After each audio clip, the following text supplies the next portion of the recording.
Welcome to Ecotopia U Media. I'm your host, Melissa McGinnis, joined by my co-host, Tom Wright. We are coming to you live from beautiful downtown Los Angeles. And we're with our new friend, Rhodes. Well, he's my new friend. You've met him before. Yeah. But you're doing some exciting stuff. Tell us a little bit about what you're up to. Sure. I'm doing a lot of research in the U.S. around residential food waste composting. I work with Novamont North America, which is a biopolymer producer based in Italy. And then we've partnered with Biocycle to continue some research that I started when I used to be a staff member at Biocycle magazine, looking at residential programs that municipalities are starting around the US and in Canada to collect food waste out of the waste stream. Is that really happening? I mean, I know about it up in San Francisco, but other parts of the US are doing residential food composting? Yes, yeah. There are a couple shining examples that everyone refers to, like San Francisco and Seattle, which are doing an excellent job and have really paved the way. But there are programs popping up around the US. There are around 200 municipalities with formal programs, as well as some entrepreneurial programs as well. And they're in every region, so the Midwest, the Northeast, the South, and I think we've seen a big push on the West Coast, in California, and in the Northwest, because they were already collecting yard trimmings in those communities, and it was much easier to start adding food waste, more progressive communities, and now the rest of the U.S. is starting to catch up. Were there incentives in place for a resident to start adding food waste, or a pilot program in general? It depends. It's community by community.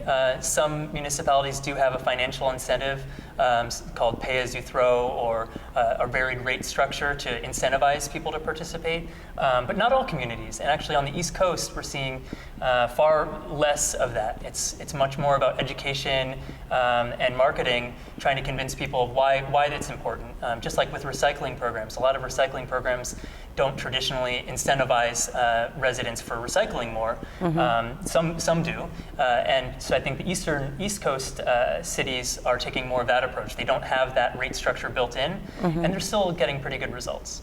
Tell our viewers why it's important to recycle food waste. Oh, there are a lot of reasons. One of them is that it's just looking at our waste stream in general, it is one of the largest portions of our waste stream. The EPA estimates that it's around 30 or 40%, but if you look at all the other parts that go with that, the food soiled paper, it's more than half of what's being disposed of in our landfills could be composted. So just looking at that is really critical. But also then what happens to that food waste when it ends up in a landfill? It generates methane, which is a potent greenhouse gas. And then looking at the downstream, once you get that material out and you successfully compost it, it makes a valuable soil amendment, which is beneficial for a lot of things, displacing conventional pesticides and fertilizers, helping with water retention, which is a big issue here now in California, and on and on. Yeah, well, I think it's great. I would think that it would be difficult in terms of someone who wouldn't be thinking about food waste as a nutrient, more as a yuck, to start putting it in a bin and deal with kind of some of the odors and things that go along with that. But I suppose the education really would be key. Sure. So as part of the research that I do with Biocycle, and why Novamont allows me to spend a lot of time on this, is because just that, it's really critical to figure out how to get programs successful and what are the commonalities between municipalities. So education is really, we call it a whole toolkit. So part of that is the communication to residents, the how and why to participate, and part of it is giving financial incentives or penalties in some cases.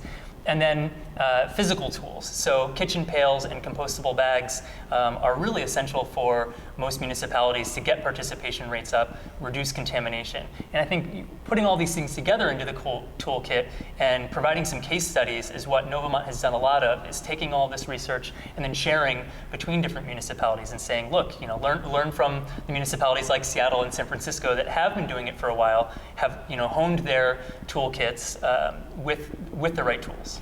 Novamont's been really great in being transparent and sharing their information, so we thank you for that. Is there any issues with contaminants coming into the food scrap, especially plastics, I guess, is what I would go in my head. There's plastic-lined food service trays, there's plastic-lined cups, and are the polyethylenes that come into cups, and are they compostable? Polyethylene in a traditional coffee cup is not compostable. Okay. The paper is, but the plastic lining is not. So yeah, plastic contamination is a huge issue for composting programs.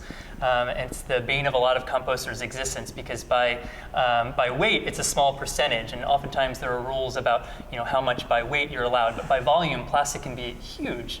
And so it's a really difficult thing for composters then to have to set up the right equipment and infrastructure to screen that plastic out to still have a high quality compost. So that's why Novamont, as a biopolymer producer, works a lot with municipalities and trying to solve these problems, really make sure that you're both making it easy for people to participate, which is why some programs allow conventional coffee cups to be put in there, is because they're trying to make it easy for people. At the same time, you have to balance that with high quality compost. Right, right.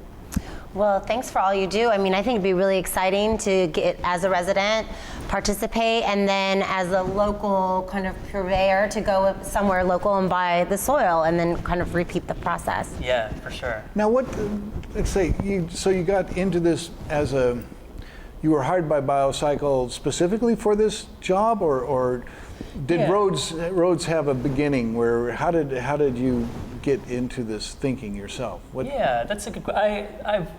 I've been interested in sustainable agriculture for a long time.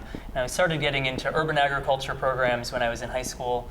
Where'd you go to high school? Upper Perkiomen High School in Pennsylvania. Okay. And then I went to Oberlin College in Ohio, which has a really leading environmental studies program.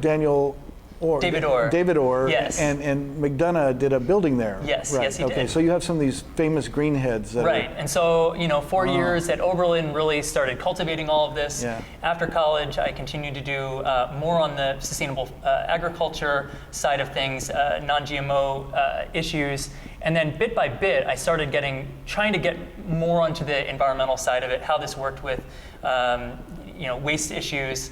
And putting all the pieces together, I linked up with BioCycle magazine, and the timing was right, and I was hired as an associate editor there to do a whole range of things. So I covered the whole range of organics diversion topics there, and just sort of found my home in researching both residential programs and compostable plastics and the overlap between those. And you also do understand the distinction between big O organic and small O organic too. Yes, yes, for sure. Which is just for the audience, when you're at a convention and you're Rhodes or Tom or Melissa, and you hear the word organic, most likely in your head you go to organic agriculture first.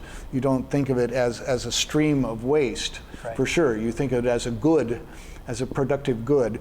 But the word organic, small o, is used, of course, to mean any sort of material that was once alive. Right. And it's not to confuse you. It's this. Yeah. It's just this, the same word has two different definitions. Yeah. Good clarification. Well, thanks for all you do, and your interest in sustainable agriculture led you to this new position, which seems like you are doing a great job at. Yeah, thank you. Thank you.